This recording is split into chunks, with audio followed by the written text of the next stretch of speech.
Reliance industries executive director Anant Ambani వన్యప్రాణుల పట్ల తనకున్న ప్రేమను మరోసారి చాటుకున్నారు.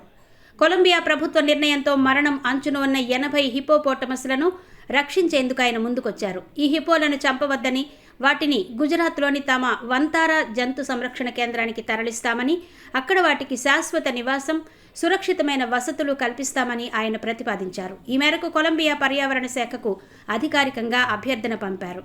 అసలు ఈ హిప్పోలను చంపాలని కొలంబియా ప్రభుత్వం ఎందుకు నిర్ణయించిందంటే, అవి అక్కడి పర్యావరణ వ్యవస్థకు, జీవన వైవిధ్యానికి తీవ్ర హాని కలిగిస్తున్నాయి. నిజానికి ఇవి దక్షిణ అమెరికాకు చెందినవి కావు. ఒకప్పటి drug mafia don Pablo Escobar Africa నుంచి వీటిని తీసుకొచ్చి తన సొంత జూలో ఉంచాడు. అతని అరెస్టు తర్వాత వీటిని ఎవరూ పట్టించుకోకపోవడంతో నదీ పరివాహక ప్రాంతాల్లో ఇవి పెరిగిపోయాయి. క్రమంగా వీటి సంతతి పెరిగి జనావాసాల్లోకి రావడం, ప్రజలపై దాడులు చేయడం, స్థానిక జలచరాలను చంపుతుండటంతో వీటి జనాభాను నియంత్రించాలని ప్రభుత్వం భావించింది. ఇక అనంత్ అంబానీ నిర్వహిస్తున్న వంతారా అనేది గుజరాత్లోని జామ్నగర్లో వేల ఎకరాల్లో విస్తరించి ఉన్న అతిపెద్ద వన్యప్రాణుల పునరావాస కేంద్రం. ఇక్కడ సుమారు 2000కు పైగా జంతువులకు రక్షణ కల్పిస్తున్నారు. గాయపడిన, నిరాదరణకు గురైన జంతువులను రక్షించి వారికి మెరుగైన వైద్యం, సంరక్షణ అందించడంలో ఈ సంస్థ పేరు పొందింది.